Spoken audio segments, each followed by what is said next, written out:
This will be my reading of Orange County.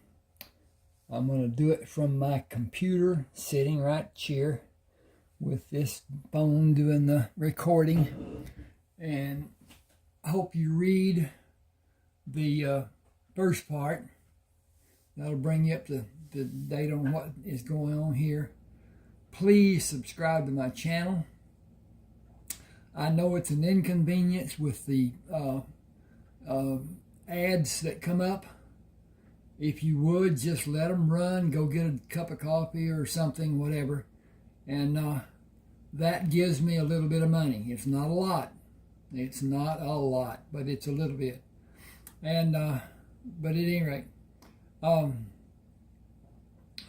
subscribe, hit the like button, comment if you please. It would help on all the attention that YouTube gives with its AI processing and all this stuff. It's something else to me, but then I'm old, so then that's just how things are.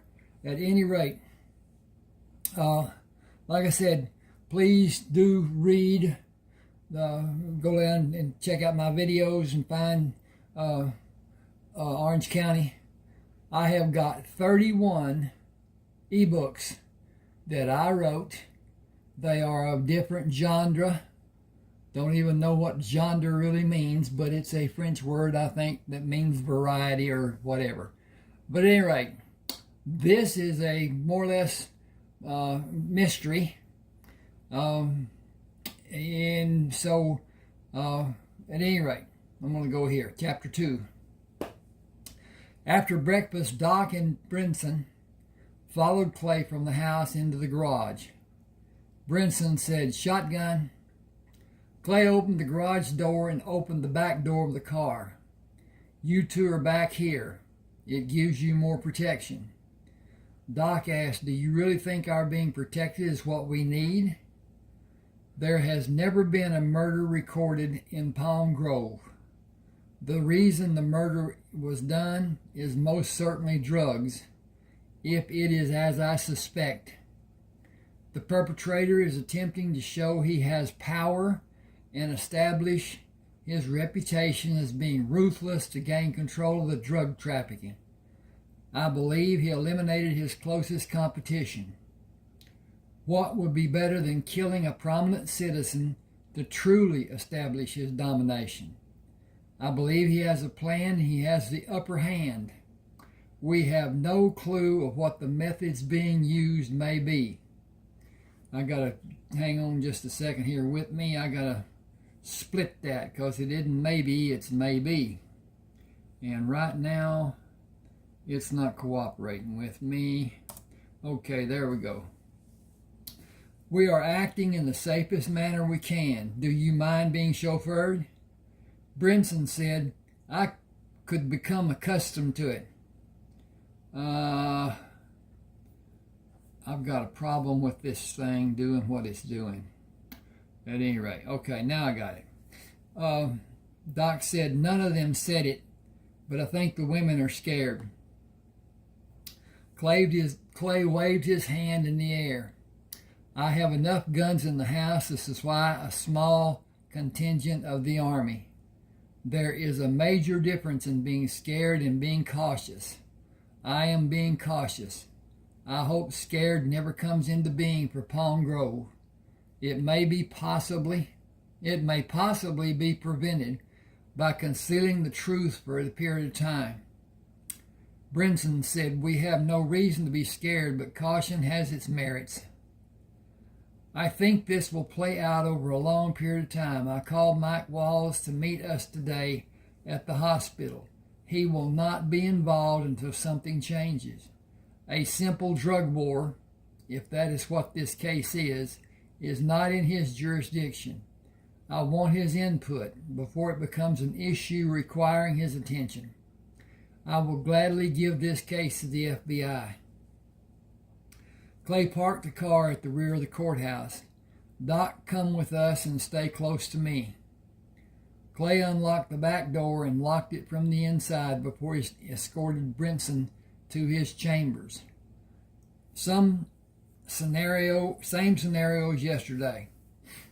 Dean and Greg will be with you if you need them. I will be with Doc and Mike this morning. We will be at the house when they bring you there. Mike may be waiting for us. Clay parked beside Mike.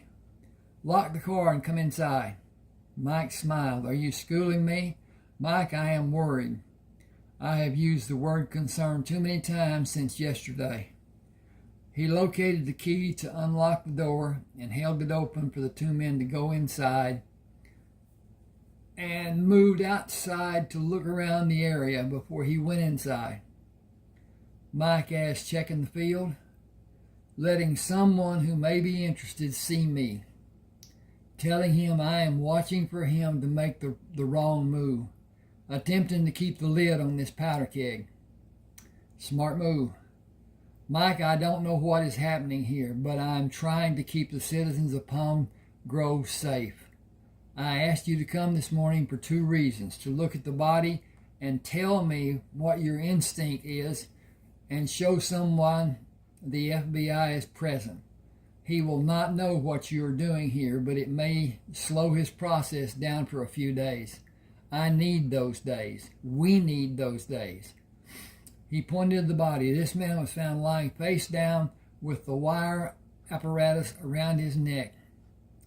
At the scene, Doc diagnosed his death to be from loss of blood.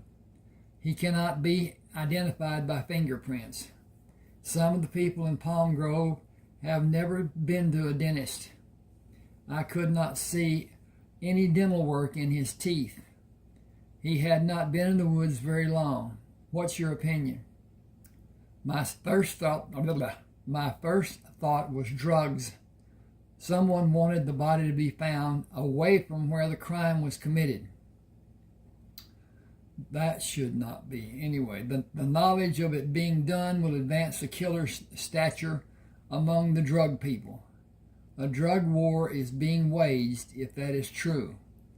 My second thought was someone was doing something somewhere that he should not have been doing and was caught. Third would be the usual jealous lover's revenge. Fourth would be a contract killing. Fifth is a mentally disturbed murderer. A psychopathic murderer will do it randomly. The elements in this case seem to be chosen to broadcast that a greater power has arrived in Palm Grove. It has happened so many times. I'm going to go back up here and fix this and do that, dink, and then hit this page turner over here. So many times in Mexico and South America, always with a pattern. I am interested to see how it plays out if it continues. Clay said the fingers being removed is not the act of a mentally deranged person or a jealous lover. It brings my thinking back to drugs. That would be logical, but how much logic is the question? You are powerless to do anything to prevent another death except protect as many people as possible. You are not involved in a chess match. You are outside the world this happened in, and you are looking in from the fringe. If it is drug-related, the pattern has been that one side marks a move and the other responds until the stronger faction is established. The characters involved are not usually interested in people who are not involved directly. Keep your people away from the areas where you know drug dealings are being done. Criminals aren't always deprived human beings. Some are college educated, even professionals, and they may be respected in the community. The lure of quick riches can be as addictive as any drug that might be sold. Be careful who you trust. My dad used to tell me to keep my friends close and my enemies closer, and don't give my full trust to either one. You never know what someone may do when you aren't looking. Clay walked outside with Mike. Thank you for coming. I meant what I said about trusting too easily. The very person you may be trusting most could be the one you should trust least. Gotta flip the page. I'll follow your admonition. Mike said, our normal work is enjoyable, but every now and then we deal with horrible acts done by misguided people. Protect yourself and your people while you're protecting the community. See you later. Gotta do this again. It says that shouldn't be there, so I'll put it not be there. I'll call you about poker night. Clay watched Mike drive away and surveyed the area before he went back inside. Phew. Okay. Hang just a second, please. Okay. Now, finding a magazine, he read while waiting for Doc to finish the autopsy. Doc came into the room. I'm ready to do the documentation. Come with me to get coffee after I lock up. This is nasty business. Whoever did this had military training. He wasn't just murdered. The very tip ends of his fingers were punctured repeatedly before being cut off. He was bled, and when the coagulation occurred, subsequent bleeding was forced. The process was done over the course of more than 2 hours before his heart stopped. The ends of his fingers were cut off after he died. The man who did this is cruel beyond belief. The man was silenced with a washcloth shoved into his mouth and duct taped over his mouth and around his head. He struggled to breathe. His arms were pulled away from his body and supported to the last joints of his fingers. His arms were pulled away from his body and supported to the last joints of his fingers. That doesn't make sense. I'll fix that maybe. Buckets with bales on them were hung on his wrists while bleeding was induced. He asphyxiated from lack of blood carrying oxygen to his lungs, or his heart stopped beating. His death might have been either one or both simultaneously. He suffered a long time and died slowly. I can surely stand a stiff drink. Coffee will be a poor substitute. Clay said, help me lock the doors and we'll go to the house and have the drink. You can write the report anytime. Doc opened the door of the car to sit in the back seat. I had an odd feeling about being in the back seat with Brinson coming to town. Sitting by myself will make me feel even worse.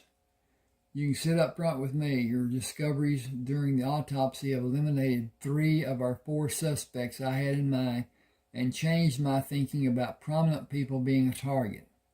The man who did the things you discovered is no junkie trying to gain control of the drug trafficking in this city, but the surrounding area in this part of the state. He is educated and had military training, probably an officer in the Army or Marines. You believe we are safe because of those facts? Absolutely. The targeted people, if there were more, will be from the other side of town. The man will be listed as a John Doe. It will be impossible to have anyone identify him. If it is as it seems, his own mother will be too intimidated to tell us his name, and with good reason. Clay closed the garage door at the house. You can go in first. Butch and you both need contact comfort. I thank you more than him. I'm sorry you had to experience that atrocity. Doc said viciousness is a better term, or maybe barbarianism. Barbarism. Barbarism? Okay. All right. Clay said, pour the drinks and get out 2 of your favorites from the fridge. I'll see if Pam and Tony want to come down. He took the steps 2 at a time up to the 3rd floor and motioned to Tony as he backed away from the door. Come downstairs. Doc has had a bad day and needs our company. He needs yours more than anyone else's. I'll get Pam to come down and I'll help both of you with the work after we come back in the house. Doc is really disturbed by what he learned during the autopsy. If you can get him to take the drink he has poured and have another one with me when I come down, might help more than anything else we can do for him. Okay, that shouldn't. I'm going to take care for me a minute and see what's going on, and then I want to check on the proceedings up here. Give me just a second. I'll be right back down here. And this is... Okay, I don't know why it's looking at that. I think it's going to shut off at 45:23. We'll see. If we can get him to blah, blah, blah, blah. Tony Grand, maybe more than you can do for him. She lightly punched him on his chest and bounded down the stairs.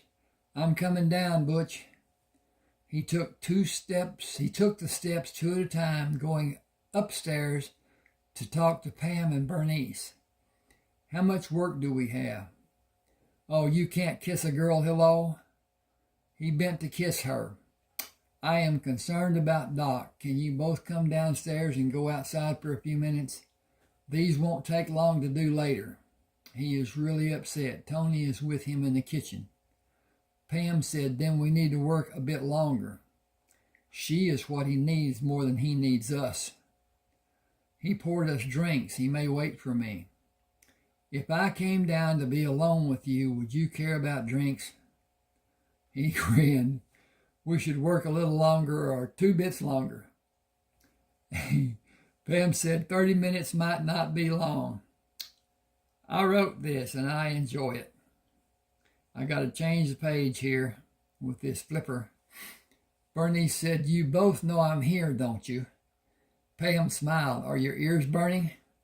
No, Brinson is not here to be with me. I'll be the fifth wheel. It's not a date. We're going outside for a break and let the tension subside for Doc. Bernice lowered her head over the draft table. It was probably already subsided. It has probably already subsided. Someone is helping to build it again, knowing Tony as I do and as you do. Pam asked, jealous? Bernice held her finger and thumb wide apart, about that much. Pam said, me too. Clay said, you both know I am here, don't you? They both laughed. Almost an hour later, Pam said, we will go down slowly and be noisy going down the last flight. Clay stopped them. Let me look at your work before you go down. Pam said, you are so bad. 10 minutes more is all they get. Pam and Bernice stomped on the last 8 steps before Pam called Butch.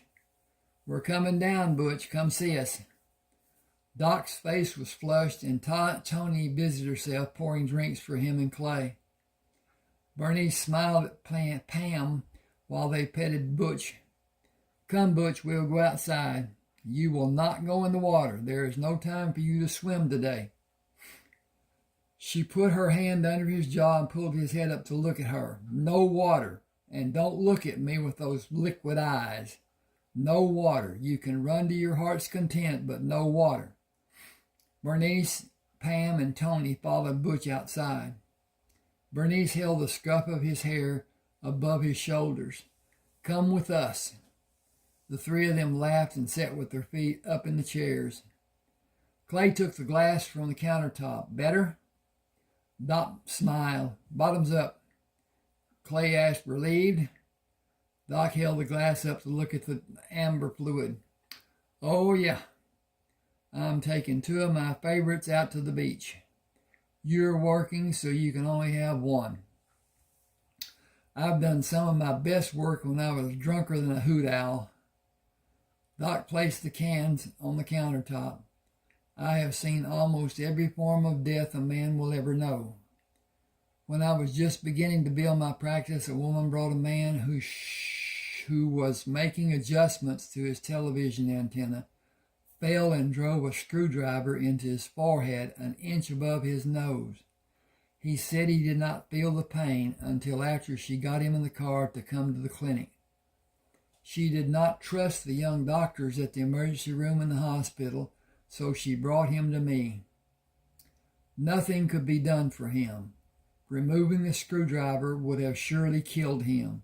He died that night peacefully in his bed at home. He shook his head. This man today was the worst I've ever experienced. I know what the man endured. The rebuilding of the scene in my mind is as if I stood nearby and watched his torture. The indications on his body read like a book with pictures and no words. The man who did these things to him is a beast. He is the lowest form of life on this planet. But even he does not deserve to be tortured as the man in the morgue was. Clay said, I saw worse done to others while I was in the Marines. Doc looked at him with squinted eyes. You served in the Marines?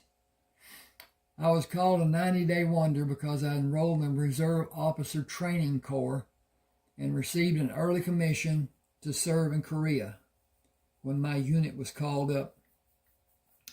An exorbitant number of officers were killed in that awful mess. Some were killed by their own men when he followed his orders and ordered the men to take a position that seemed to be impossible to be done, and the men took the lower road rather than die. Not a single man was court-martialed for those murders. I learned how to cover my ass. A live grade gives plenty of incentives. Every low-ranking officer who came back from a mission went to another company each time. They were never assigned to their previous duty. I was there 19 months, finished active duty in 24 months, and did mostly night classes to get my degree. The closest reserve unit was farther than the 50-mile limit, so I was honorably discharged. I lobbed a grenade once. Was anyone killed? Clay smiled. The explosives were missing. I had one drilled to use if it was needed. Every one of them followed my orders after I pitched it into their position. They never looked back to see where I was for fear of another grenade being thrown by a crazy man. I thought I lost it that one time that I used it, but someone stepped on it and pushed it into soft ground. I never took them in through a rice paddy. We went around. Everyone knew a firefight was waiting on the other side of that paddy. We came in behind those who were waiting. We were victorious in every single time, and we followed orders somewhat. Being transferred out was also a big help for me. Would you have been a target after the mission was over? Clay smiled. Accidents happened all the time in a war zone.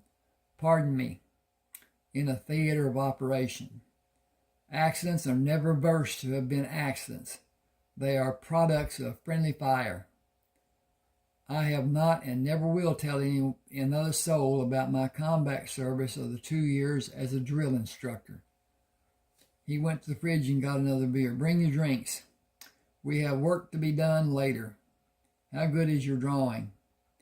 I've always been terrible at art. You would have enjoyed seeing my detailed drawings in anatomy class. I made the grade, but it looked worse than the signatures I tried to pen. I could not master the scribble they tried to teach. I could do it, but I could not read it. How will I tell someone what I wrote if I'm not able to read it?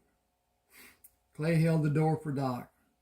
Your experiences in med school were probably designed by someone sitting behind a desk in the Pentagon. Doc called Butch. Look at the graceful movements he has, effortless and fluid in his movements, and he is always happy to see us. Clay pointed to the chaise lounge chairs. Look at that sight. As Mother would say, oops, what we got here. Okay. Mr. Okay, she don't like the quote marks, all right. Clay pointed to the chaise lounge chairs. Look at that sight. As Mother would say, Mr. and Miss Dam are here, and they brought all the Dam children. The whole Dam family is here. Got to take that quote off, too. Okay, give me a second here. I got to look at this again. It's a wonder for me. When did all the girls come outside? Doc blushed. While you were upstairs. Do you have a confession to make? He grinned. They were loud coming down the stairs, like Bernice was. Clay clapped Doc on his back. See, so no surprises. Oh yeah, there were surprises. I'm not as young as I once was. Are you as good as you once were? With Tony, I'm better than once I was. Experience is the best teacher. Clay said a man can never get enough experience. Doc said I missed a lot with my practice. It is too late for regrets, but I have a preference point now. I guess all things are done when it is their time. I have amassed a lot, too. The rest of my life will be lived in comfort. I am anticipating the house being finished. It will be a huge first for me. You've had a house. Hang on just a second. I'm going to look at this, and I may be going to go off. Yes, I am. Well, I'm going to go on a little bit. Go on just a little bit further. This is not all of chapter 2 that I've gotten to. Okay. He says, you had a house, not with a partner.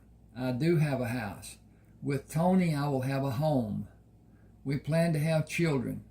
It is late in my life, but it will be a joy beyond measure for both of us. Butch moved to sit between Doc's legs when he sat on the last lounge chair facing Clay. He seems to always want contact with one of us. He is odd in that regard. It is his permission, it seems, because there are times when he doesn't want anyone to be near and other times he demands to be the center of attention. I suppose he could be judged to be moody. I think he will come aloof about some aspects of his life in the next 6 or so months. He is still a puppy. Doc playfully pushed on his head. You are a very large puppy, if that is the case.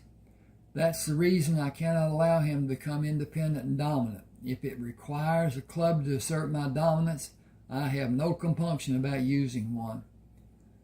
That's rather drastic. If he ever believes he rules, he must be destroyed. Once he reaches that point, even castration will not lessen his aggressiveness. I will have no option. The club is a measure I don't feel will be needed. It is an option I will be quick to use if it proves to be needed. Putting him down will be traumatic for all of us. Doc said therapy would not help us. I knew the day might come for a decision to be made when I agreed to allow him into my life. I drew out a plan and got tranquilizer pills to put in his food. He shows me at times that he will do as he pleases. He wants other people to be his comfort givers, and he obeys them. He may mature and gain disdain for everyone without training methods being forced on him. He required a rolled-up newspaper a few months ago. I fear it will be the case again, and the newspaper will not give the message he requires. I hope he doesn't force that to happen. I am fully prepared and committed if it does. Okay, I'm going to quit here. Please subscribe. Now, I did not say it at first, and I should have. Golly dogs. If you want one of my books, one of my 31 books, I will send it to you free. You can pay me later or tell me that we're going to split the blanket and it's goodbye, Joe. I favor Zeal. I think most banks have it. It's just the same as writing a check, only it's electronic. You subscribe, you become a member, blah, blah, blah, blah, blah. You know, they'll tell you what to do with it. But at any rate, Zeal is a great way to transfer money from one account to another account, pay your bills and whatever. Send money to people that you know. you should never send it to somebody you don't know, because once it's sent, very little can be done. Now, they say nothing, but that's not true. It can be done if there's a problem, if the bank wants to, and that's the problem. They don't want their people to be taking all day long helping somebody with a problem that shouldn't have happened to start with. So they just say, don't do it. And that's the best way. Now, with that being said, if I send you in your email, now this is a text that you can download to your reader or whatever, and use it there. And then later on, if you want more books, they're $6.99. Send me the email telling me that you're doing it, and your email address will show up in my accounting at the bank, and I'll know who sent it, who didn't, whatever. But at any rate, you can do that if you want. Like I said, 31 ebooks. Now, some of them are done in parts. The longest one is my Buzzard Shields book. It's done in 3 parts because that book together is, I believe, it's 972 pages long. So it's done in 3 parts: Buzzard Shields South, Buzzard Shields America, and Buzzard Shields North. It is an interesting read. I love it. But anyway, all my books are fiction. Every one of them's fiction. Some of them are drawn from the experiences I've had. Some of them are just pure imagination and thoughts of how things should have been. I don't want to get into my service in any of my books. But at any rate, thank you for being with me. Shoot me an email. That'll be a good thing to do. And just tell me what you like, what you think, and whatever. You can look on my YouTube page, and there are other books that I've done readings on for, I think the furthest I've gone is 4 chapters. Most of them are 2 chapters. But it gives you an idea of what the book is about to some degree. You'll never know what the ending is until you get to it. Thanks for being with me. Thanks for giving me the time. Thanks for giving me the trust. I hope that it will always be that way. Thank you.